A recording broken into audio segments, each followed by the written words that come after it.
All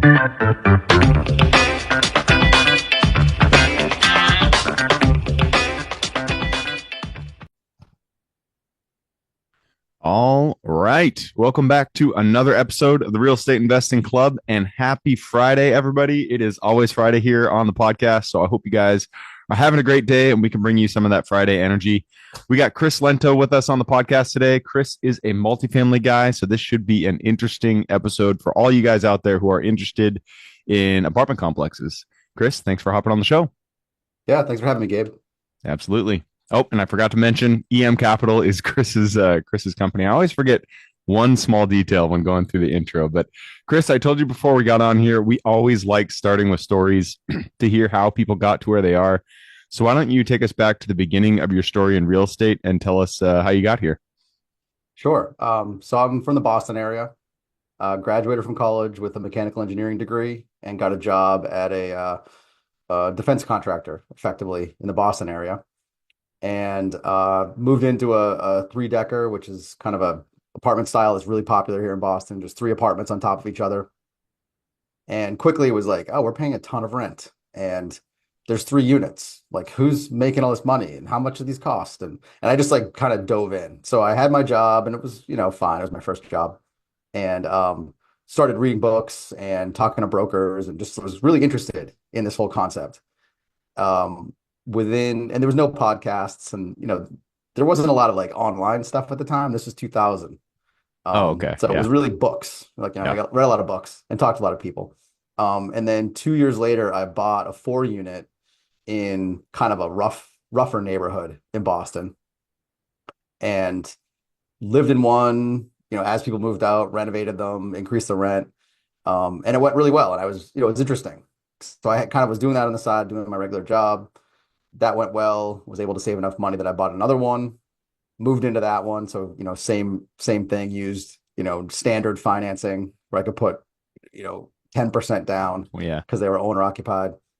Right. You were living in all these when you moved. I was living in them. Okay. Yeah, exactly. Okay. And then, this was a rougher area of Boston?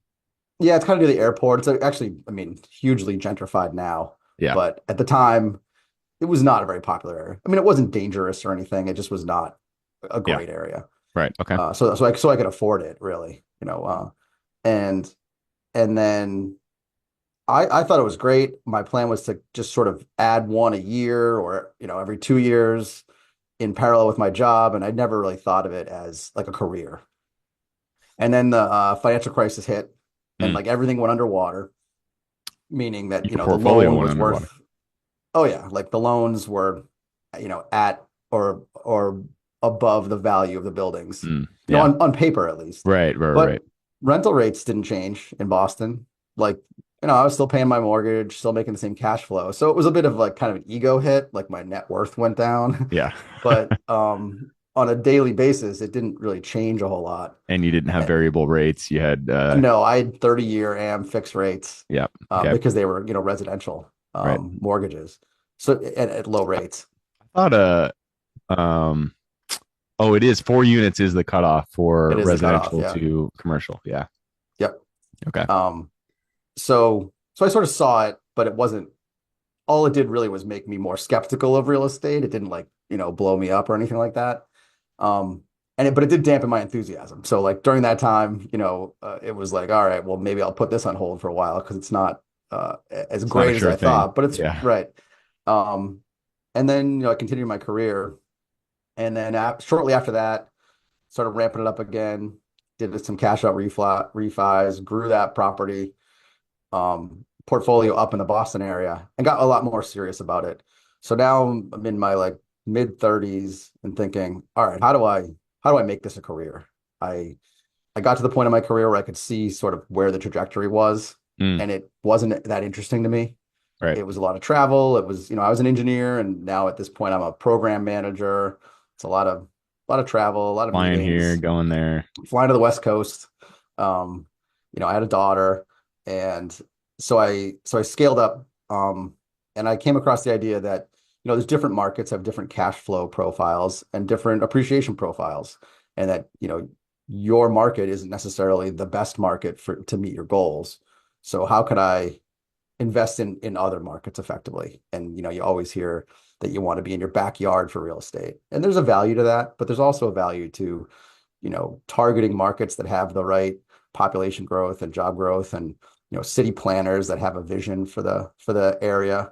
And riding those waves can have a lot of value. So I started looking at target markets. I 1031 exchanged two of my properties into out-of-state properties, one in Tallahassee, Florida. Kind of dove into the world Good of choice. offsite property management. Yeah, right. I've dodged a lot of hurricanes since then, I'll tell you that.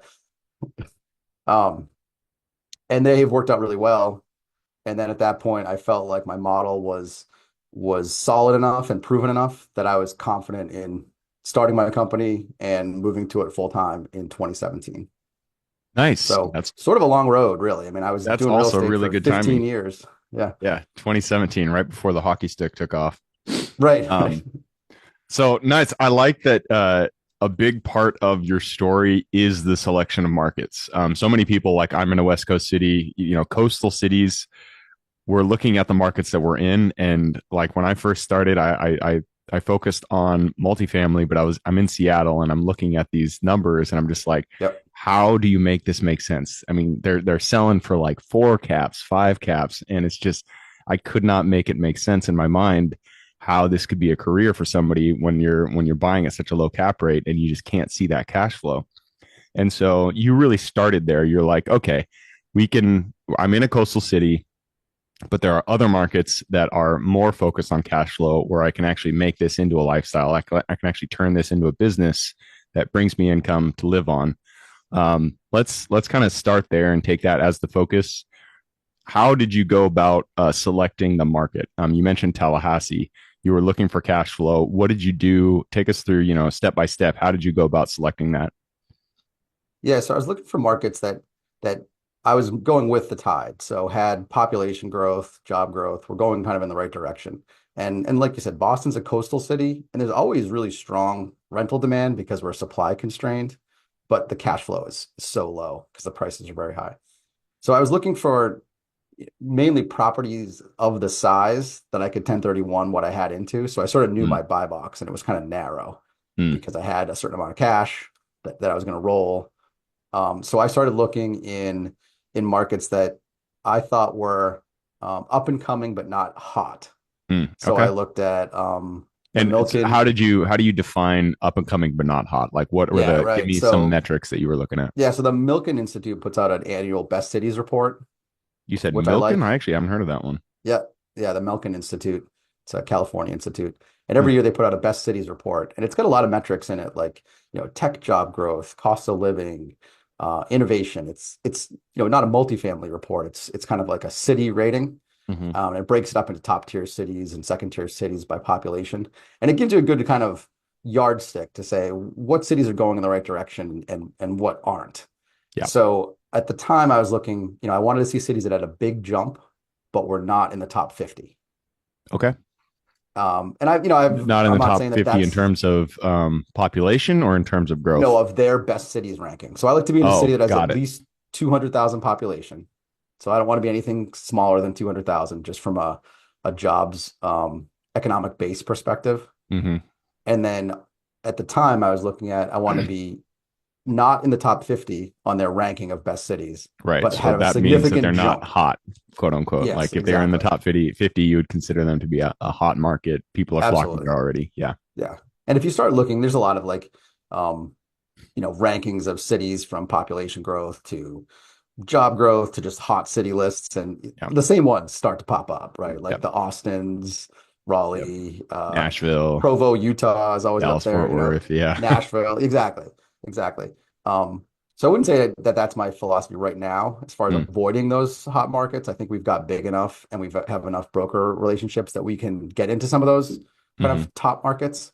But at the time, it was a small property, and I was looking for kind of an up and coming market. So this Yeah. had good population growth. It was going in the right direction year over year in those city rankings lists, but it Hmm. was not, you know, like a Nashville. Yeah. That makes sense. So you were looking at those, you looked at I guess a cumulative score over multiple years. How has the city been tracking Exactly. in terms of growth? Where's it's been ranking? That makes sense. Um, awesome. So you selected Tallahassee. It sounds like you were still looking on near the coast. Did you look at anything in the middle? When people think of cash flow, they usually think, Indianapolis. They think, right down the center of the states. You did focus on the coast. Was I there did any thought process in there, or was it really just it was down to the list? two things. One, I want to be able to get there and back in a day if I have to. Mhm. So I tend to be looking east of the Mississippi from Boston. Yep. And two, I want to be in cities with strong population growth. Mm. So the thing about a lot of the Midwest cities is although they have high Yeah. cash flow, Yeah. population growth is level, if not 2%, negative 1%. Yeah. in a lot of them, right? And so I wanted to be in cities that, had demand increasing Right. rather than just sort of steady state.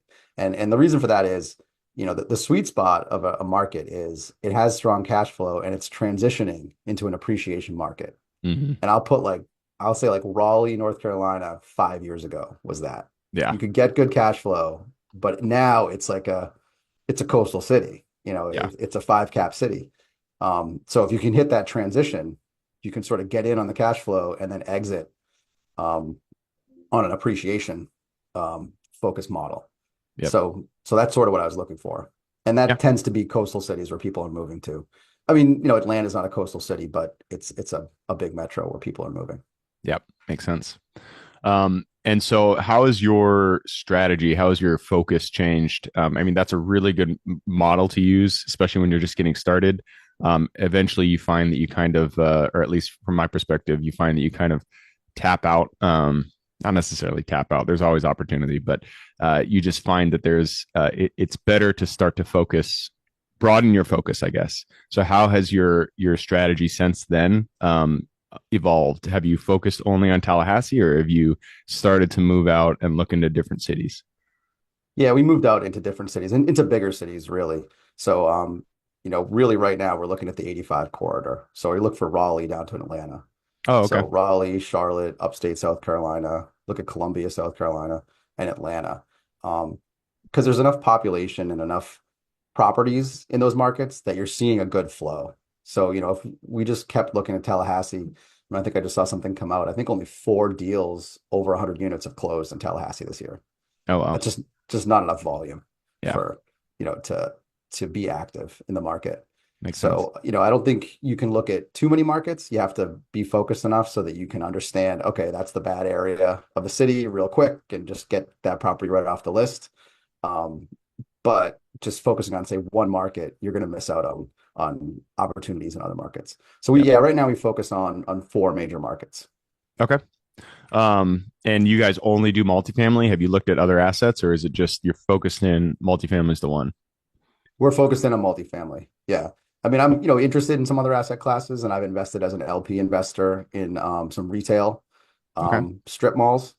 But as far as our company, yeah, multifamily focused. Maybe at some point we'll have it fully dialed in and, you know, and expand. But right now, that's the focus. Yeah, makes sense. So let's talk a bit more about your business today. How is it structured? Do you guys have your own have you vertically integrated? Do you have your own property management company, your own contracting team? How are you kind of set up today? Yeah, so since we're in a number of markets, so we have Tallahassee, Columbia, Atlanta, Raleigh, and Charlotte. And then I have two properties in Kentucky that I'm exiting shortly. So we go with third-party property management just Okay. because in-house on a distributed model is really tough to work. We are looking into in certain markets where we start having scale, setting up property management that's dedicated. But at this point, we really rely on the expertise of the local third-party managers that we Hmm. just can't get from being out of town. Their Yeah. vendor relationships, their contracting relationships, their landscaping relationships, and it's gone really well. And the key is to pick the right property management company and to develop a relationship with them and not see them as just a commodity.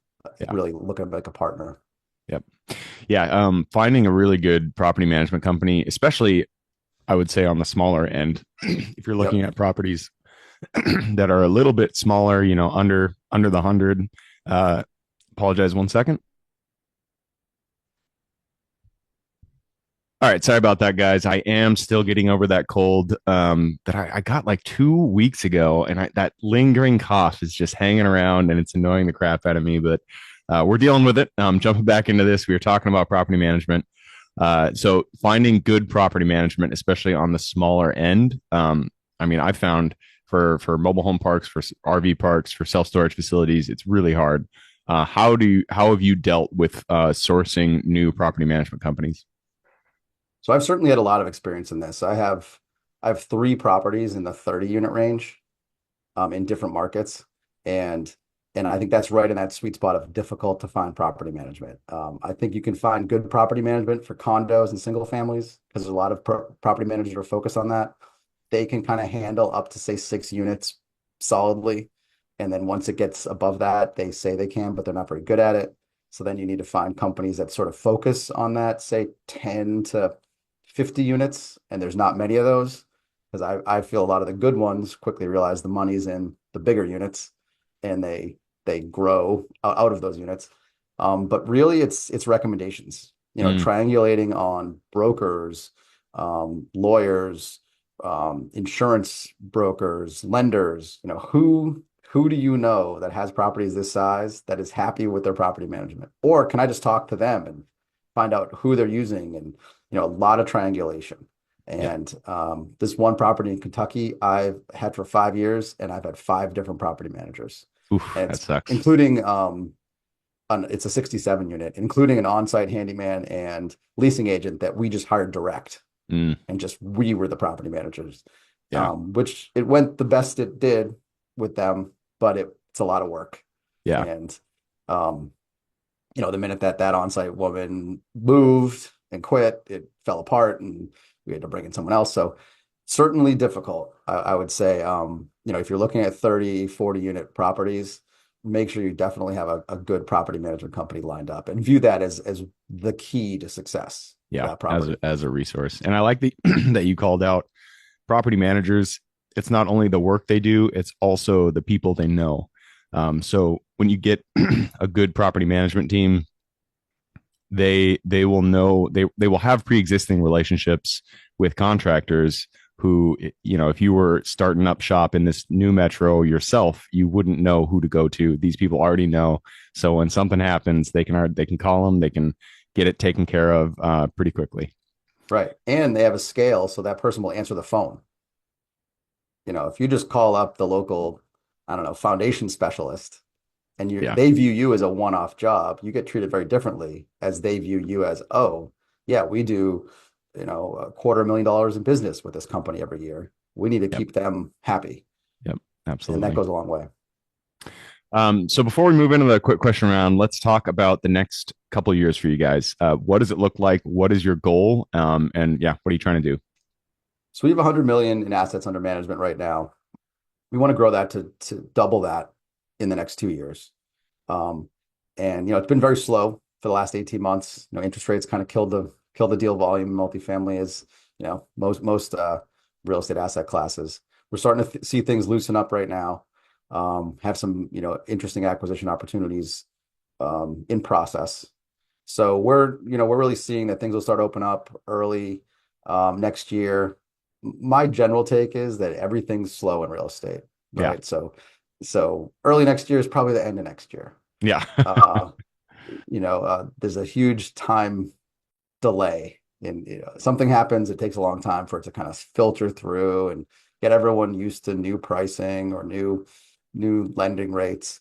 So we're looking at the market, we're operating our properties as efficiently as we can, constantly looking for new technology to improve the resident experience, to drive, NOI increases. But really we're still in growth mode. Excuse me. I also have a lingering cold. It's going around these days. It is. Awesome. Well, I will take that opportunity to push us into the quick question round. Are you ready? Yeah, absolutely. Let's do it. It starts with education. It can be anything. It could be a book you read, a conference you went to, a movie you saw. I need two recommendations, one for general life wisdom and then one for real estate. All right. Well, general life wisdom slash business. There's a book called Who Not How, which I think is just a great book, right? And it's like a mind shift Yeah. idea. So when you have a problem, especially as an entrepreneur, often you're like, oh, how do I solve this problem? And the general concept is, first thing you need to think of is who's the right person to solve this problem, because you're not an expert on everything. And maybe it's you, maybe this is your sweet spot, but likely there's someone else that you can hire, partner with, work with that just does this thing and really enjoys it Yeah. and get that person involved. So that's a great book, Who Not How. And then real estate. Um, I like the Cash Flow Connections podcast, Mm, the Hunter Thompson podcast. I think it's mhm. a good kind of deeper podcast on real like specific financing topics or waterfall structures. It's sort of kind of a deep dive. So I think that's a good resource. Yeah. Um, His for a real I read estate his podcast. book. I can't remember what it's called. I think it's just called Raising Like Capital. Uh, capital raising or something like yeah, that. something Yeah. like that. Yeah, yeah, Yeah. that was a good one. Do you have any in person? I've been pushing the in person stuff because I personally want to get out to more conferences. So, do you Yep. have any good conference recommendations or anything like that that you could give the listeners? Well, yeah, I think the National Multifamily Housing Council is sort of the Super Bowl of multifamily. I think it bounces around. I'm not sure where it is this February. Okay. And it's you don't even actually have to go to it. You just have to go to the hotel and set up Yeah. meetings with just everybody and just go rent a room and you're good. just yeah, go rent a room, right? And get your calendar booked up. So that's a good one. Nice. All right. Next question is for your younger self. Let's go back to that Chris who was just buying that first fourplex out there or triplex, I think, out there in Boston. Go to him, look him in the eye, give him one piece of advice moving forward. Well, knowing what I know now, you know, real estate, it really is what I want to do. It's my passion. It's where I want to live. Um, I would have at the time I wasn't ready to start my own business. I just wasn't confident enough, didn't know enough, but I would have switched into a real estate related career so that I Mm, could leverage my job to gain skills yeah. that would be valuable when I eventually did start my own business. And as a aerospace engineer, yeah, there's a lot of translating skill sets, but I wasn't learning Yeah. direct things about what I ended up doing. So Yeah. I think it would have been take a risk, take more risks. I think that nobody's said that yet. And I think that is really good advice because let's see, I got started in corporate in 2011 and I didn't switch over to real estate, like truly switch over until 2019. But I was doing like side flips and, single family rentals throughout that time. And that's a good point. Like the entire time I knew like real estate's in the back of my mind. I knew this is where I want to go. And that's really good advice for somebody who has that, who that about yourself. Like real estate is the end goal. Just go get a job in real estate. You could be a mortgage broker. You could be, you can even get into insurance, anything. Just get some kind of Yeah, job in real estate. And then when you're ready to start your own business, you can make that transition because having that knowledge, even of a service to the real estate industry, would definitely be beneficial, and all the contacts you make. right. Yeah, Absolutely. that's really good advice. Um, we've already touched on this one a little bit, but I'm going to ask it anyways. The United States is a big place. There's tons of opportunity out there. Give me the single metro you're most excited about investing in today. I like Raleigh, North Carolina. It's a tough market right now. The cap rates are pretty low, but it's growing. It's got a really big economic base. It kind of reminds me of like a younger Boston. It's big, good schools, heavy tech, but also has a whole diverse industrial base. So, car companies, it's got battery manufacturers. So I like that area. Perfect. Raleigh. Next question is about finding deals. It all starts with getting in contact with the seller and penning that purchase agreement. So, what is your favorite way to generate leads and find new deals? I'm a big believer in broker relationships. So, I tend to look at, excuse me, $10 million plus acquisitions. So 10 million to 35 million acquisitions. And in that price point, you're not often going to get the buyer, I mean, the seller Mm, on the phone. Like yeah, they know that their building's at least valued at $10 million. They're going to go through a broker to sell that. So what I focus on is developing broker relationships that they then go out and hit the pavement and try to pry these properties loose from sellers who may be reluctant to sell. Or so the best deals I've got are through broker relationships that are pseudo off market. So you know yeah, broker approaches me or I talk to the broker, and they're sort of working both sides. You can tell like they're trying to convince a seller to sell while at the same time trying to convince me to buy the same property that's not actually in the market or even maybe is on the They're market. trying to get deals done. Exactly. They're trying to make a deal. So those are, I think, where you want to live if you can. Yeah. Yeah, I have transitioned to that. I spent the first couple of years. I thought the only way to get good deals was off market, and so I was like sending out mailers, doing calls, and I did get deals that way. But I have since realized that it's better to just go through brokers because the amount of effort that you spend to find deals off market is, it's not that it's not worth it. It's just that that's their job. You know, they are Right. already in that position and you're trying to build a company. And so it's better to let them do their job, find the deals, and then you work on building the company. um, I know it's not rock, it was a light bulb moment for me when I realized, like, what am I doing? Why am I like pounding the Right. pavement trying to get these deals? These brokers are already out there. And And they're it's, good at it. They like decided to do that job because they like doing that job. They're like cold calling machines. yep. Yeah, exactly. All right. Next question is about lessons learned. Not every deal that we get into goes the way we expect it. In fact, most of the time something goes wrong and we get to learn a lesson. So what was a deal that went a little sideways for you? And then what was the lesson you pulled from it? I'll say, we had a deal that we took over in Baltimore a couple of years ago, and upon takeover, we realized that the seller had dropped a lot of the bad debt from the Mm, financials. mm, So they were kind of clearing out the bad debt and carrying on their balance sheet, or deleting it, or I don't know. But I think the lesson learned from that. So what we had was a lot of tenants that weren't paying, that yeah. we were not prepared for, and we had to do a lot of tenant turnover in the first 6 months to a year that was not anticipated, which meant our economic occupancy was far below what our projections were because we thought we were coming in with a stabilized building.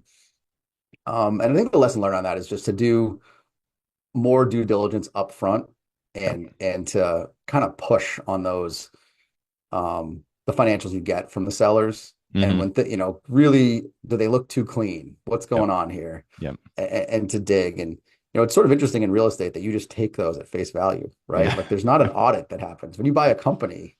You go back and you like audit their financials, and that doesn't really happen in real estate. I mean, maybe in a slow market you can get away with that, but if it's a at all heated up market, no one's going to give you their bank statements for the last 3 years.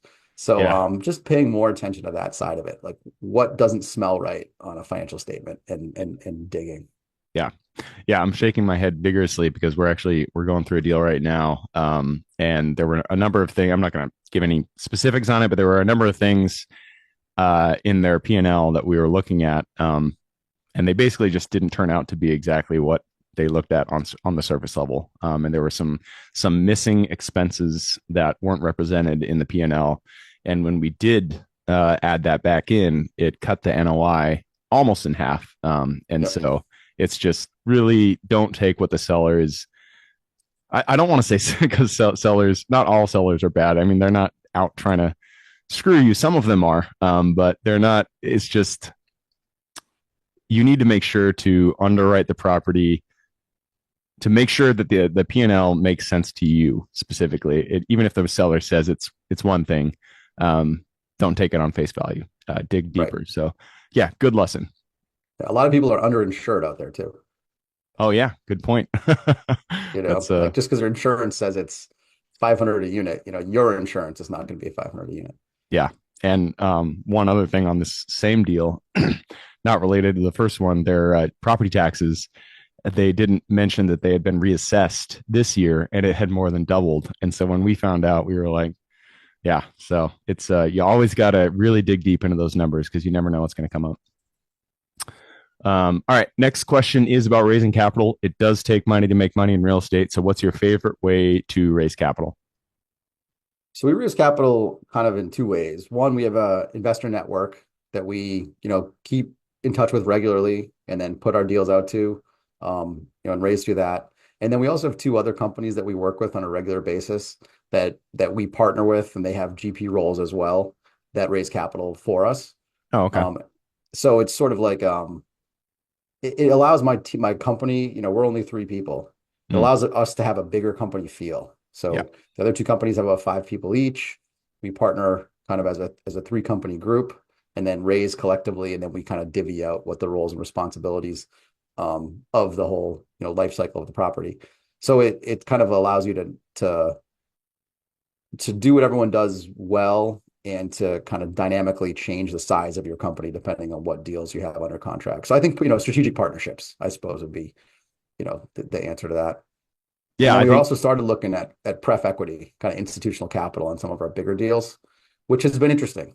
How they look at it and what their metrics are has been a kind of a whole new area that has a lot of possibilities. yeah. Yeah, I only recently, within the last 6 months or so, realized that there's companies out there that or there's groups out there that are essentially raising capital for your deals. And so if you Yes. partner with them, they'll bring the capital, they'll get the equity for the capital they bring. And it's raising capital, it takes so much time. I didn't realize that until I started doing it. But the communication that you have to have, the number of conversations you have to have, it's just like the broker. They're already out there doing it. And so you can partner with them as well. And one other question on that one, you mentioned there's three people in your company. What are the roles those three people take? So I have myself, I am my executive assistant, and then my kind of acquisitions director, I suppose. So, me and Ryan basically split the majority activities. So he does all the front end acquisitions, major broker outreach, and he does kind of the front end asset management. And then I backfill him on both of those roles, kind of at like kind of the higher level, while I'm also running the company and raising capital. So it's a lean team, and then our admin assistant sort of does everything. So Yeah. she, fills in all the gaps. Yep. But I will say that we do leverage those other companies for a majority of our capital raising. So in a typical deal, we'll raise about maybe 20% of the capital, Mm, and those other groups will raise 80. They have bigger networks, and that's more of their focus. yep. My company's focus is more inherently asset management and Yep. acquisitions. Yep. Yeah. I mean, that is the benefit of having these strategic partnerships is you can focus in on what you want to be good at. If you want to Right. be the GP, the person who goes out there and takes the deals down, runs them, that's what you focus on. If you want to raise the capital, that's what you focus on. It really does benefit all parties to focus in on exactly your strength. So I like that you mentioned that. That brings us to the last question. This is for the listeners. You've given us a lot to think about. I'm sure people want to reach out, get in contact with you. This is a two-parter. Where can they find you? And then what can they expect when they reach out? So I'm not a huge social media person. So I have a website, emcapitalgroup.com, and I'm pretty prevalent on LinkedIn, Chris Lento or EM Capital. And then if you reach out, I'm happy to schedule a call, talk about real estate strategy. I'm relatively easy to get in touch with. My assistant will set you up with a 20-minute meeting to introduce you to the company, what we do, who we like to work with, who we partner with, and just, I'm open to general real estate discussions as well. Perfect. All right. I will put that link in the show notes. So if you guys want to reach out, just click the little more in the description. It'll pull down that full description in there. You can find Chris's link. All right, man. That wraps it up. Thank you very much for hopping on the show. Yeah, I appreciate it. It was a good conversation, Gabe. Absolutely. For everybody who's with us today, thank you guys for showing up. You are the reason we do this. So if you guys have any questions, reach out to me, Gabe with realestateinvestingclub.com. If you guys want to support the show, just give us a review. Other than that, I hope you guys have a great week. Keep rocking real estate, and I look forward to seeing you on the next episode.